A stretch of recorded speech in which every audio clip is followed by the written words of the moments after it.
I'm Fred Albert, a proud middle school math teacher at DuPont Middle School just outside of Charleston, West Virginia.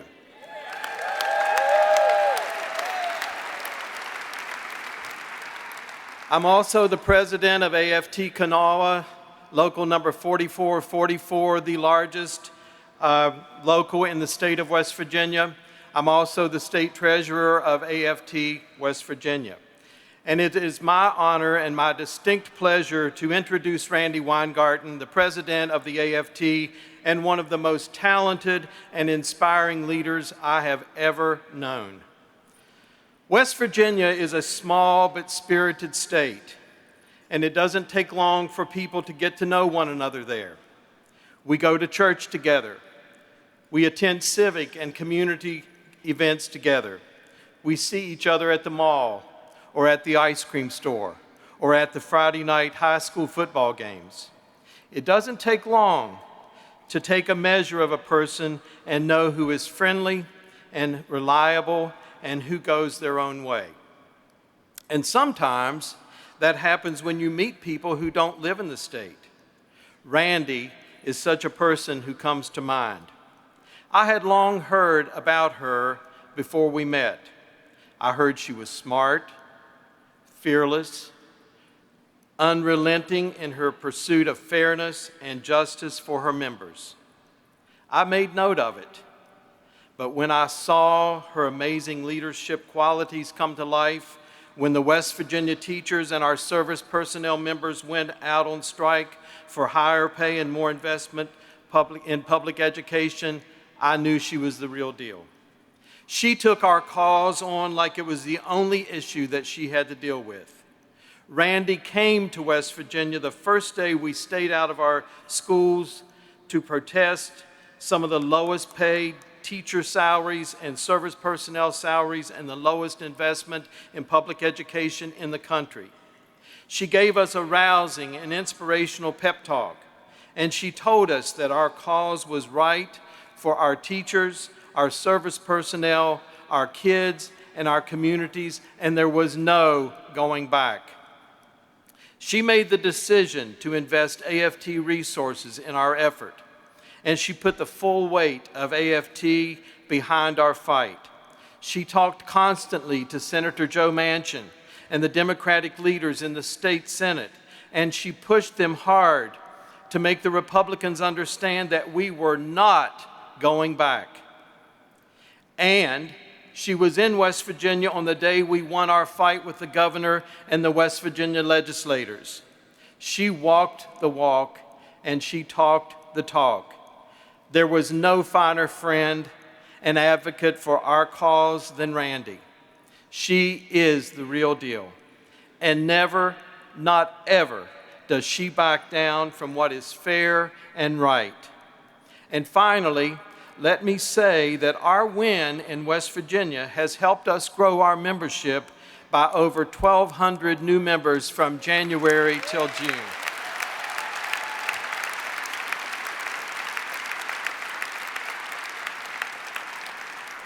So Randi, it is with a heart full of thanks and gratitude for all of your help and your tremendous leadership. And I consider it a high privilege to be able to introduce to those of you assembled here at the AFT convention, brothers and sisters, our president, Randi Weingarten.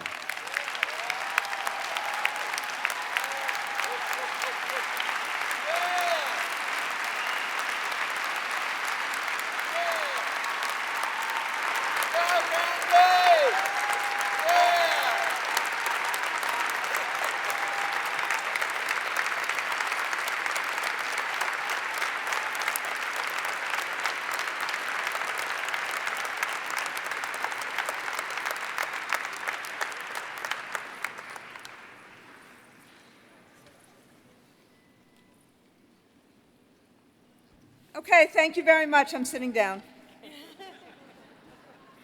See, for all those who thought my speech was going to be long.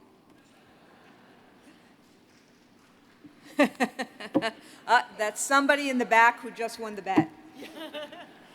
So I want to thank Fred, and I want to thank all of you When you hear Fred, it's clear teachers weren't walking out on our students, we were walking out for our students, creating the human shield for public schools, the public schools our kids deserve.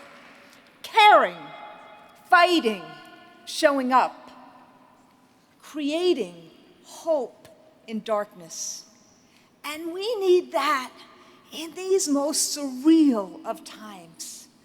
There's been no shortage of lows or highs these last couple of months. In 1 minute, you could be saying, "What the heck?" And the next, "Heck yeah." Okay, those of you who know me know that that is my sanitized version, which I practiced a lot because my swear jar is getting pretty full this year. Now, my what the heck moment was February 26th. I was at the Supreme Court listening to the oral arguments in the Janus v. AFSCME case. Bruce Rauner, the anti-union Illinois governor, oh my God, Illinois, you can do much better than that. He was there, as was Betsy DeVos, who actually snuck in because it wasn't on her public schedule. The oral arguments made it crystal clear what the right-wing supporters of this case want. And the right-wing justices made it equally clear that they are willing accomplices. In one exchange between Justice Kennedy and David Frederick, the lawyer for AFSCME, Kennedy asked if unions would have less political influence if AFSCME lost the case. Frederick responded that if the Janus supporters prevailed, he believed unions would have less political influence. To which Kennedy then replied, "Isn't that the end of the case?" Then Justice Alito lectured Frederick about the First Amendment, asserting that collective bargaining in the public sector violates the First Amendment, the freedom of speech. Our lawyer pushed back, but the 1-2 punch was thrown. The justices were attacking the two surest pathways working folks have to a better life: the bargaining table and the ballot box. And these right-wing justices were trying to take both away in one fell swoop. Well, we know the decision now. And frankly, Justice Kagan's dissent nailed it. Her 5 conservative colleagues were weaponizing the First Amendment, perverting it from its intended purpose of securing the political freedom necessary for democracy, just as Justice Kennedy did in Citizens United, equating unlimited corporate donations with protected speech. Why would those justices, as Kagan put it, overthrow a decision entrenched in this nation's economic life for 40 years? Because the court's right-wing 5-4 majority wants to destroy unions, and with it, the aspirations and dreams of working folks. And then, just 2 weeks later, March 6th, Charleston, West Virginia, the start of the recent school walkouts. I arrived at Fred's High School. Yeah. I know, I'm a social studies teacher, so I say yeah. I arrived at Fred's High School to find teachers, parents, students, and others picketing, many for the first time. And then at the state capitol in Charleston, educators were in the streets in a sea of red and blue T-shirts and signs. This is what democracy looks like. democracy looked like students and school aides, teachers and bus drivers, children and parents standing in solidarity. Democracy sounded like defiant chants, as you saw in the video, 55 strong, 55 united, from voices representing each of the 55 school districts in West Virginia. It sounded like students lobbying their representatives, using the skills their teachers taught them to make the case for why educators deserve better. And democracy even tasted like something: pizza. 700 pizzas, to be exact, courtesy of Californian educators who understood that while unity can feed the soul, you still need something in your stomach. So, and I know she's not here today, but Lita Blanc, the former president of United Educators of San Francisco, started a GoFundMe campaign to feed her brothers and sisters 2,500 miles away. Hashtag a union. And she made sure they ordered those pizzas from Husson's, a local family business. 9 days later, still strong, still united, but nervous. The West Virginia House had agreed to honor the deal the governor made with our unions, but nobody knew what the Republican-controlled Senate would do. And some state senators were playing hardball, threatening that West Virginians would face painful cuts if the lawmakers conceded to educator demands. But the public support was strong and growing from clergy and coal miners and our students. And the human shield worked.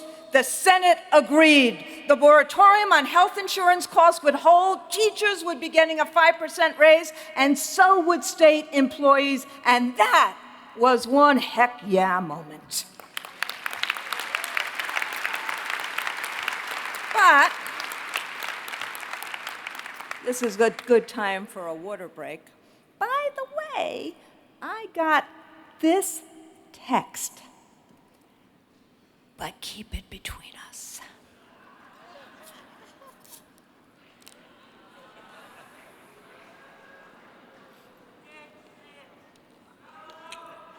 Throughout the Capitol, you heard West Virginia first, Oklahoma next. Educators saw that together we could accomplish what would be impossible alone. And that spirit of solidarity, as you saw in the videos, as you've seen and read in papers all throughout the last few months, spread from red state to blue state to territory, from West Virginia to Arizona, from Colorado to California, from right here in Pennsylvania to Puerto Rico. Like so much of the recent activism, the teacher walkouts are stoking a movement for social justice, for workers' rights, for women's rights, for civil rights, for children's rights, for decent health care and well-funded public schools, for safety on our streets and in our schools, people acting together and accomplishing together what individuals can't do on their own, and doing it in places no one predicted. And that, my friends, makes us a huge target. Right-wing groups and their allies want us gone because unions are often the only organized force challenging their enormous power in politics and the economy. It's part of their trifecta strategy: suppress the vote, privatize public education, and eliminate unions. The three ways working folks have any agency, any real power in America. They know that working people gain strength in numbers, and they know working people do better when they join together in unions. So the right wing is doing everything they can to stop us so that people would have to fend for themselves. That's why, in the days since the Janus decision, right-wing billionaires have spent millions, literally millions, on opt-out campaigns and lawsuits. The Mackinac Center, for example, funded by the Koch brothers and Betsy DeVos, is spamming every educator in nearly a dozen states on their school email.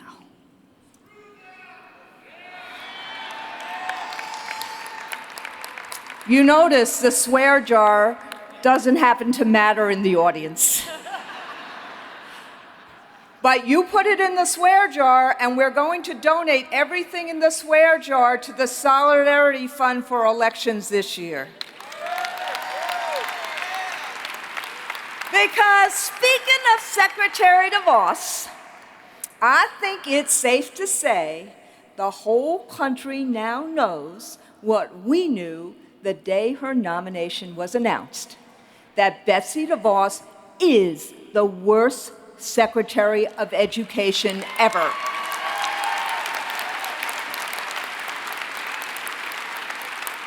So, where is it? I want to look at that one.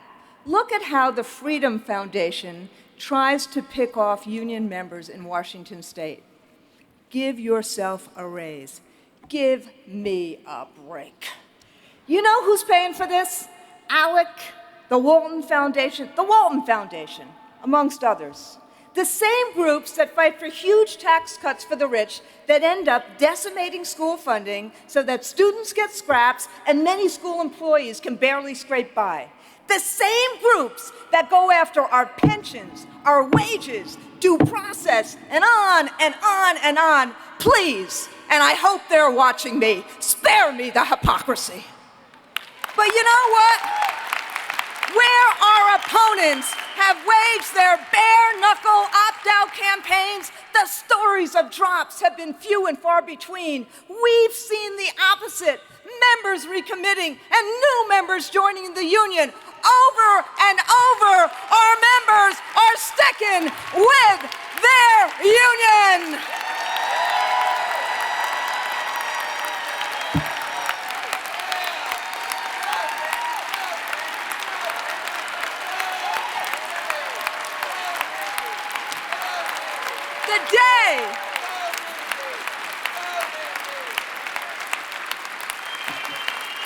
The day the Janus decision came out, 2,400 faculty members at Oregon State University joined our AFT and our AAUP joint local.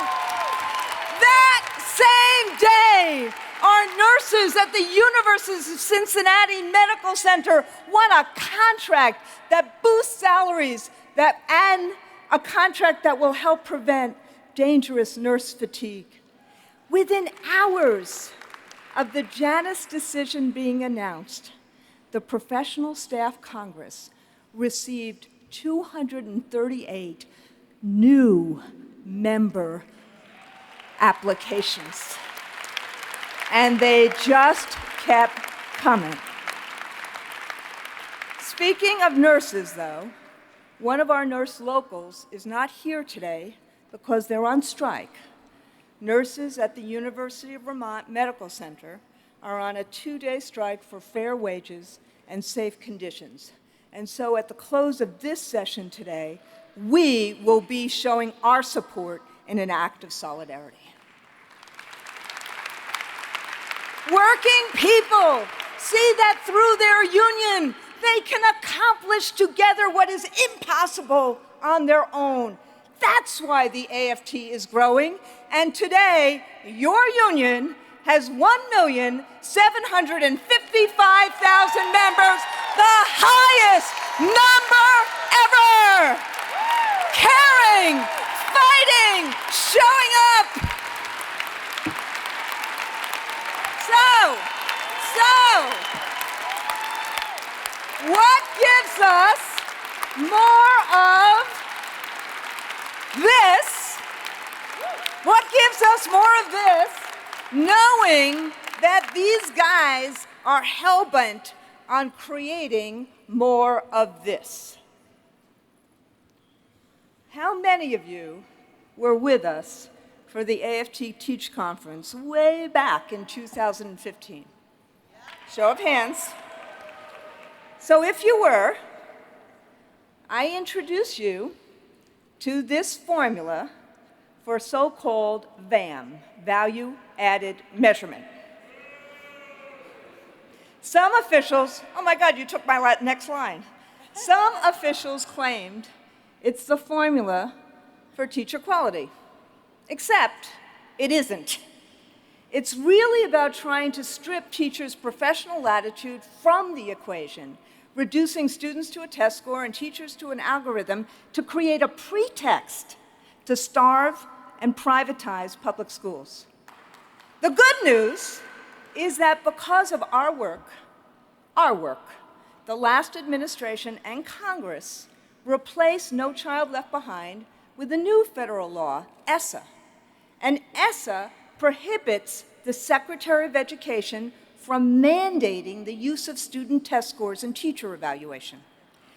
That has now helped our affiliates do the same in Houston, New Mexico, Ohio, where we're waiting, and we believe it will happen, but we're waiting for Governor Kasich's signature, and we're this close to getting the same in New York. So, they have their formula, but we have one too. It's a little more accessible, it's a lot more aspirational. Member engagement and community involvement around issues that matter is the pathway to a better life. Now, I taught social studies, not math, so my proof uses words, not numbers. First, member engagement. My epiphany about this was not in a union hall. Frankly, it was in a hospital room. My cousin, who is a Long Island teacher, was visiting my dad, who was then in ICU. He's on the mend now, thanks to amazing nurses and PTs and OTs. But we were talking about my cousin's local, and while this may be hard to believe, we'd never really talked union before. She told me that at a recent meeting, her local president held up two documents, their contract and a piece of paper from Texas. Their contract had provisions the union had negotiated, salary scales, health benefits, clauses pertaining to professionalism, fairness, working conditions. The other piece of paper had a salary, but not much else, except the clause that one could be fired for any reason at any time. And the union president asked them, "Which do you want?" Now, as my cousin Jen was speaking, I remembered what Louis Malfaro, the president of AFT Texas, said to members of my home local, the UFT, last year at its spring conference. Louis said that his members wanted to be more like New York. They didn't want New York to be more like Texas. Everyone at my cousin's union meeting signed a recommit card.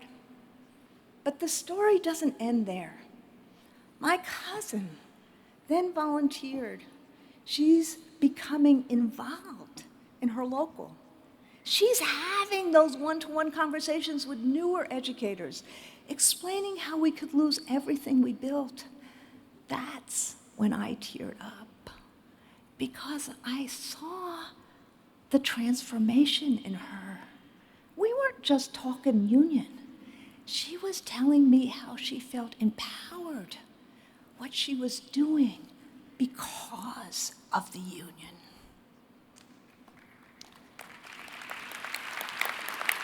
Engaging members was central to winning great new K-12 contracts here in Pittsburgh. Thank you, Nina. You rock in so many different ways.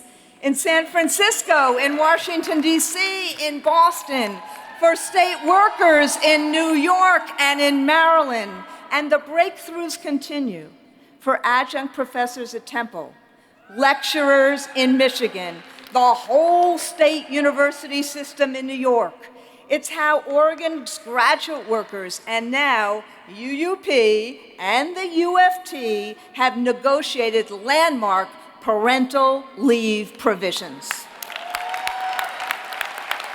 It's why 25,000 teachers and public employees in Montana came together to form the newly unified Montana Federation of Public Employees.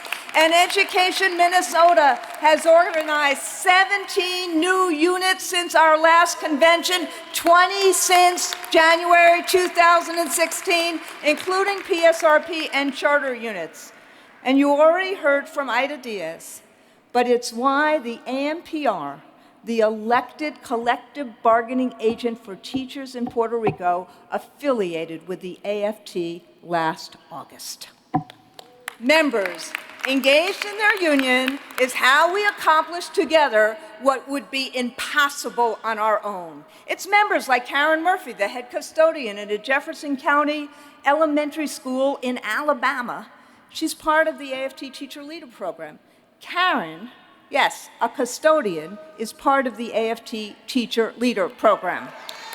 Karen researched whether using green products in place of chemical cleaners would reduce asthma-related absenteeism. What a shock. She found it did. Karen's union gave her that opportunity and she seized it. And its members who come to the AFT student debt clinics seeking relief from the crushing weight of student loans. At one clinic, a member saved $600 on her monthly payment. She said it was the biggest raise she'd ever gotten. You better believe that connects members to their union. And we are expanding our student debt clinics this year. You see the same engagement throughout the union. 3,700 new members in the Oregon School Employees Association, 100% recommit to the union in Manhattan, Illinois, and Mount Pleasant, New York. 100% in Cleveland, Ohio, and Cleveland, Minnesota. From Yakima in the west to Winchester Parish in the east, and so many AFT locals in between. I know Toledo is here, and they got to 100% in a nanosecond, but members are sticking with their union. And that's why 530,000 members in the AFT have already recommitted since January 2018.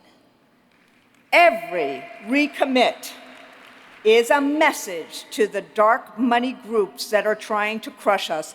Take a hike. And every time we sign up a new member, we are telling Betsy DeVos, there's something you should be more afraid of than grizzlies. Caring, fighting, showing up. When 1/3 of Americans were union members, we were community. There are fewer union members today, but more natural allies. The potential is enormous when unions partner with communities around issues that really matter. Safe communities, welcoming, well-funded public schools, affordable health care, affordable higher education, good wages, a secure retirement, a voice at work and in our democracy, for decency and fairness against hatred and bigotry, for family values and a better life. These issues really matter to us, and they really matter to Americans. Remember how the Oklahoma teacher talking about using a 40-year-old textbook captured the anger of the country? And kids in Baltimore shivering in unheated classrooms last winter? Those are not anomalies. Ask any of our locals involved with ARROS, the community education partnership that has been fighting austerity for years. They're the result of the disinvestment that deepened in the recession and continued with tax cuts for the rich. Make no mistake, the Trump tax scam for the rich made GOP donors really happy. But what did corporate America do with its windfall? Not wage hikes that workers need, but a record number of stock buybacks that investors demanded. And because of these tax cuts, revenue is now unavailable to schools, healthcare, infrastructure, and the public services that keep our communities safe and livable. It's not just about family economics, it's about families. And speaking of families, at the recent Families Belong Together rallies in hundreds of cities across this nation, people from every walk of life rose up against the Trump administration's inhumane family separation policies. Even though it was, I don't think it's an exaggeration, 1,000,000 degrees in Boston, where I marched with the Boston Teachers Union and AFT Mass, teachers, nurses, students, strollers, and dogs were out in force. But it was the same passion and the same diversity I saw at the women's marches and the school walkouts. And while the president has made immigration a wedge issue, we know children belong with their parents and that dreamers serve in classrooms and hospitals and other places where they're needed, and many are AFT members. We've shown up to support them at the border, in the Congress, and at the UN, and we will continue to show up to defend asylum seekers, dreamers, and our values. Never again means never again for everyone. When the federal government failed the people of Puerto Rico, AFT was there. AFT nurses traveled to the island 2 weeks after Maria, caring for people. Caring for people who had seen few, if any, rescue workers since the hurricane hit. We saw dehydrated children and devastated homes. Desperation reigned. Members like you made generous donations to send the first of what is now nearly 100,000 water filters to Puerto Rico through Operation Agua. And now, the AFT is working hand in hand with AMPR to ensure that Puerto Ricans don't get the shaft in the island's financial crisis, including fighting massive school closures and unregulated charters. And if anyone questions whether public schools matter to families in Puerto Rico, that inspiring chorus from Ponce provides the answer. When Donald Trump and the GOP tried to repeal the Affordable Care Act and with it the protections for people with pre-existing conditions, AFT members were on the streets, on the phones, and in Congress's faces, not letting up until the ACA repeal was defeated. And as the Trump administration still fixates on sabotaging Obamacare rather than solving the opioid crisis, abating escalating drug costs, we'll keep at it. And again this year, when students and their teachers went to school in Parkland, Great Mills, and Santa Fe, Texas, and didn't come home because of gun violence, what did the GOP Congress do? Even under tremendous public pressure, led by a generation of amazing high school students, they stuck to the NRA playbook. They proposed arming teachers because their answer to gun violence is always more guns. And what did we do? Of course we called them out on their ludicrous and dangerous solution, but we did more. We offered sensible security and mental health proposals, like the red flag laws to protect children and educators. We asked our pension trustees to urge investment managers to divest guns from their portfolios. And when some, like Wells Fargo, wouldn't even engage with us, we decided that if they won't put kids' lives over the NRA, then they don't deserve our business. And Because we have NRA members and we have responsible gun owners in our membership. I want to be really clear about this. We did all of this in a way that never contravened the Second Amendment. And our Newtown, Connecticut members were there to support our Broward, Florida members. Tom can't be here with us today, but thank you, Tom Kurowski and Anna Fusco, the leaders of those two locals, because in the wake of unspeakable horror, they have dedicated themselves to healing their communities and preventing this carnage from happening elsewhere. And speaking of safety, we cannot be silent about the increasing polarization and profiling in our country based upon race or religion. After 9/11, the then President of the United States made it clear that Muslims were welcome here. Now we have a president who wants to ban them. And when we talk about race, it's more than just a president who equates neo-Nazis with people who protested their vile acts in Charleston, or his disrespect of members of Congress like Maxine Waters and Frederica Wilson. This isn't dog whistling. This is outright race baiting. And it's also the climate it creates. When the police are called on people waiting for a meeting in Starbucks, or leaving an Airbnb, or barbecuing in California, or golfing in Pennsylvania, or children who are mowing a lawn in Ohio, or swimming in North Carolina, these are not emergencies. These are not crime scenes. This is life in America. So my friends, my brothers and sisters, I ask you to ask yourself, would the police be called if it was a white person in these situations? And you just answered the question. We know the answer, and we cannot be silent.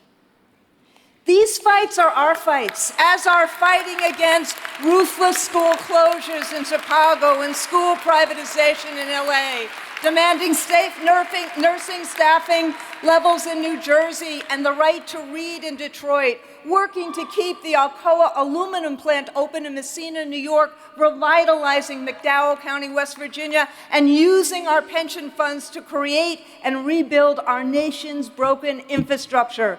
We've stood with communities, and communities have stood with us. That is how community and the labor movement become one again. It comes back to our formula. Member engagement and community involvement around issues that matter is the pathway to a better life, a life that we create by caring, by fighting, by showing up, and by voting. Look,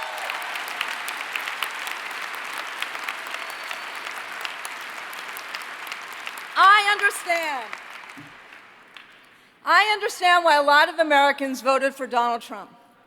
Ironically, it was some of the same reasons that most Americans didn't vote for him. The economy wasn't working for them, wages had stagnated, retirement security had tanked, globalization and automation changed the world. He promised to shake things up. I don't blame the people who voted for him. I blame Trump for exploiting their fears. We're a year and a half into this presidency, and we have cause for great concern. This state of affairs is not normal. I cannot be silent, and neither can you.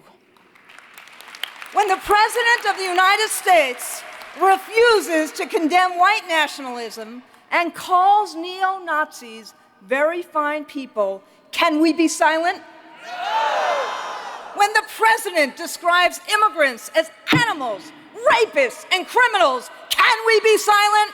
No! When the president boasts about preying on women and talking about them with contempt, can we be silent? No! When immigrant children are torn from their parents' arms, can we be silent? No! When Donald Trump uses his power and his Twitter feed to bully and harass people, when he incites violence by his supporters, we cannot and we will not be silent. We care about what our children are witnessing every day in the chaos, divisiveness, and instability stoked by this man.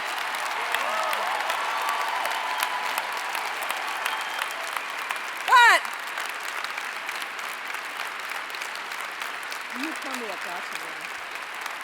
beyond demanding decency, we must defend democracy at this most crucial moment for American democracy since the rise of fascism and authoritarianism in the 1930s. Don't forget, Donald Trump called for his political opponent to be locked up. He didn't just try to publicly brush off Russia's interference in our elections. He pressured law enforcement to take the heat off him in investigations into possible collusion, and fired the head of the FBI because of the Russia thing. You see, this week, he's alienating the country's closest allies and cozying up to dictators and despots. The President of the United States of America has recklessly called news media fake news, the lowest form of life, and the enemy of the people. And now Trump has nominated a Supreme Court justice who believes that presidents should neither be subpoenaed nor indicted, and whom the right wing is cheering on, hoping Judge Kavanaugh will be the fifth vote to reliably strike down laws they despise, like the ACA's protection of people with pre-existing conditions. All of which is why the 2018 elections are so urgent. Because it's not simply a fight for fairness or for the policies we champion for working folks and their families.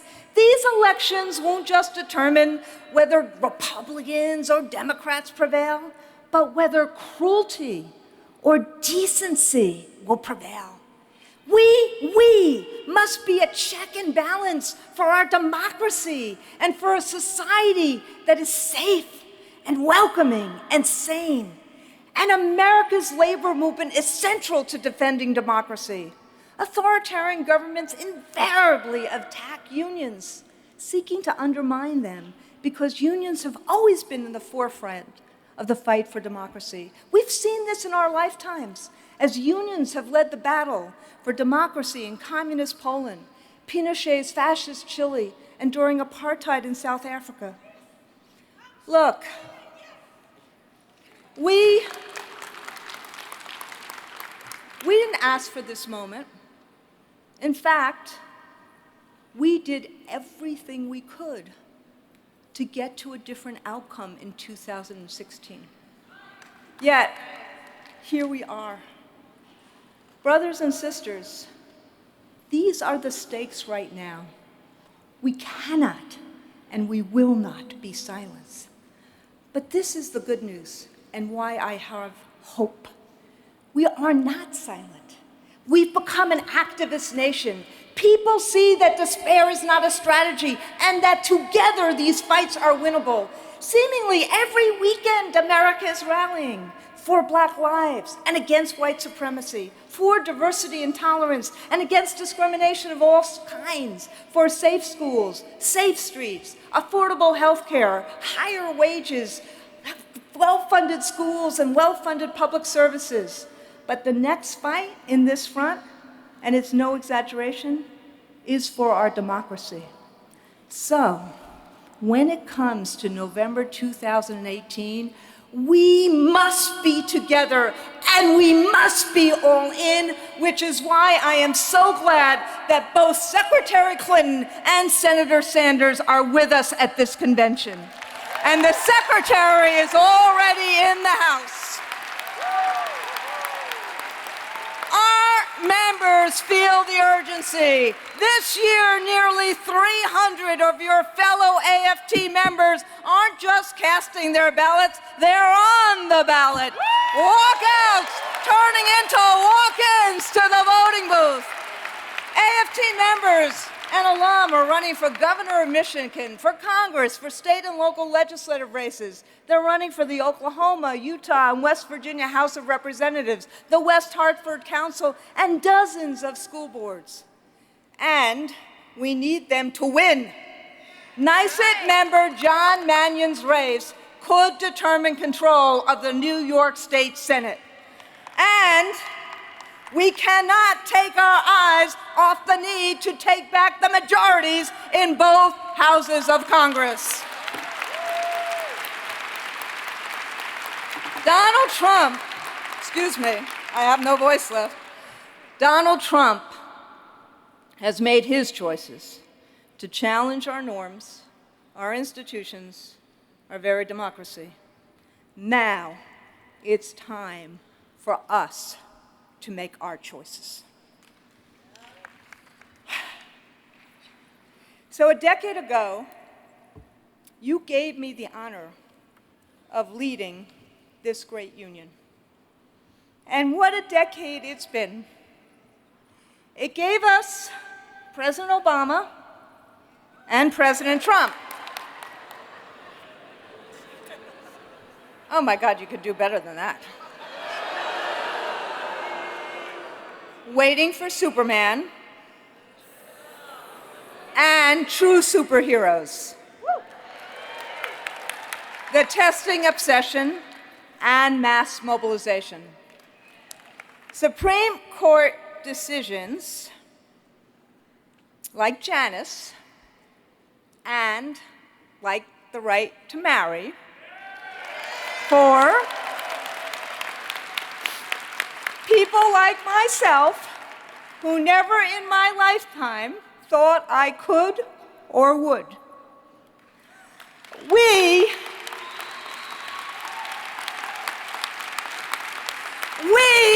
are in the battle for the soul of our nation.